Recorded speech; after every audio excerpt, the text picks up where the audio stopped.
پیارے بچوں، آج ہم آپ کی نہم جماعت کے الجبرا کے پہلے سبق سیٹ کا مطالعہ کرنے جا رہے ہیں۔ اس کی شروعات ہم ایک چھوٹی سی کہانی سے کرتے ہیں۔ یہاں استاد نے عامر اور آسیہ سے جماعت کے بہادر بچوں کی ایک لسٹ تیار کرنے کے لیے کہا۔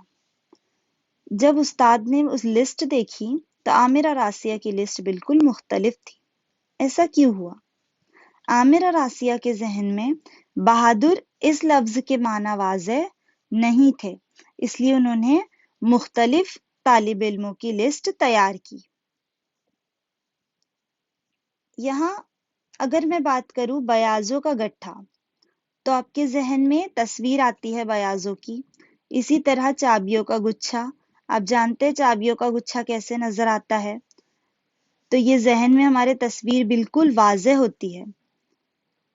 اسی طرح پھولوں کا گلدستہ اور پرندوں کا جھنڈ، یہ بالکل صحیح اور واضح معنی بتاتے ہیں۔ اگر اعداد کا گروہ، اسی طرح اعداد کے گروہ کی بات کی جائے تو 1 2 3 4 ہے نا، تو مذکورہ والا ہر چیز کے گروہ کی ہم خاص لفظ استعمال کرتے ہیں، جیسے گچھا۔ چابیوں کے لیے ہم کیا استعمال کرتے ہیں؟ گچھا۔ تو گچھا کہنے پر ہمارے ذہن میں چابیاں واضح طور پر دکھائی دیتی ہے۔ اسی طرح ان تمام مثالوں کے ارکان جو ہے وہ بالکل صحیح ہے اور واضح ہے۔ جیسے عامر اور آسیہ سے کیا غلطی ہو گئی تھی؟ ان کے ذہنوں میں بہادری کے معنی واضح نہیں تھے۔ تو چیزوں کے ایسے گروہ کو ہم سیٹ کہتے ہیں۔ اب اگر غور کریں تو گاؤں کے خوش و خرم بچے، جماعت کے ہوشیار بچے، یہاں خوش و خرم اور ہوشیار ان دونوں الفاظ کے معنی بھی جو ہے وہ واضح نہیں ہے۔ دونوں الفاظ کیا ہے؟ مبہم ہے، اس لیے ان گروہ کو ہم سیٹ نہیں کہہ سکتے۔ اب ذیل میں کچھ مثالیں دیکھیں۔ ہفتے کے 7 دن، کتنے صاف معنوں میں لکھا گیا ہے؟ ہفتے کے 7 دن ہم جانتے ہیں کون سے ہے وہ؟ اتوار، پیر، منگل، بدھ، جمعرات، جمعہ۔ تو یہ سیٹ ہے، سنیچر، اتوار۔ اب ایک سال کے مہینے، وہی جنوری، فروری، مارچ، اپریل، مئی، جون، جولائی، اگست، سپتمبر، اکتوبر، نومبر، دسمبر۔ اسی طرح جماعت کے بہادر بچے، دیکھیے عامر اور آسیہ کے لیے بھی اس لفظ کے معنی جو تھے وہ مبہم تھے، تو ہمارے سامنے بھی اس کے معنی جو ہے وہ واضح نہیں ہے، اس لیے یہ بھی سیٹ نہیں ہے۔ گنتی کے پہلے 10 ارکان، ہم جانتے ہیں پہلے 10 ارکان کون سے ہیں؟ 1 سے 10 تک، اس لیے یہ بھی کیا ہے؟ سیٹ ہے۔ مہاراشٹر کے مضبوط قلعے، مضبوط جو ہے وہ کیا ہے؟ مبہم ہے، ہم اس کے معنی صاف طور پر نہیں بتا سکتے، اس لیے یہ بھی سیٹ نہیں ہے۔ لیکن اگر میں بات کروں ہمارے نظام شمسی کے سیارے، تو آپ جانتے ہیں نظام شمسی میں جو سیارے ہیں ان کے نام اور اس کی تصویر بھی بالکل ہمارے ذہنوں میں واضح ہے، اس لیے یہ کیا ہے؟ ایک سیٹ ہے۔ تو جس گروہ کے ارکان کو ہم بالکل صحیح اور واضح طور پر بتائے جا سکتے ہیں، اس گروہ کو ہم کیا کہتے ہیں؟ سیٹ کہتے ہیں۔ اب دیکھیے سیٹ میں کیا ہوتا ہے؟ سیٹ کے جو ارکان ہوتے ہیں اسے ہم چھوٹی لیپی، اور سیٹ جو بذات خود سیٹ ہے اسے ہم بڑی لیپی سے ظاہر کرتے ہیں۔ جیسے اگر آپ 10th ڈی کے طالب علم ہیں، ہے نا، تو آپ کو جو ہے ڈی کیپٹل میں لکھنا ہے، اور وہ جو طالب علم ہے یعنی وہ رکن ہے تو وہ کیا ہو جائے گا؟ اس میں اسمال لیٹر میں لکھا جائے گا، ہے نا۔ اسی طرح 10th ڈی، اور اس میں کیا آ رہا ہے؟ ڈی۔ ڈی جو ہے وہ 10th ڈی کا رکن ہے۔ آپ جو ہے وہ کیا ہے؟ اگر 10th ڈی کے طالب علم ہیں تو آپ 10th ڈی کا ایک رکن ہے۔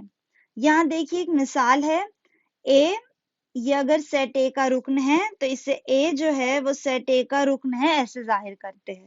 یہ جو ہے رکن ہے، رکن کی علامت ہے۔ اب اسی طرح اگر رکن نہیں ہے تو ہم کیا کہیں گے؟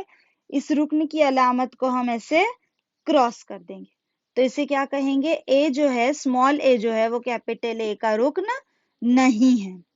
ارکان کو ہم کیسے ظاہر کرتے ہیں؟ چھوٹے لیپی سے، اور جو سیٹ ہوتا ہے اسے ہم بڑی لیپی سے ظاہر کرتے ہیں۔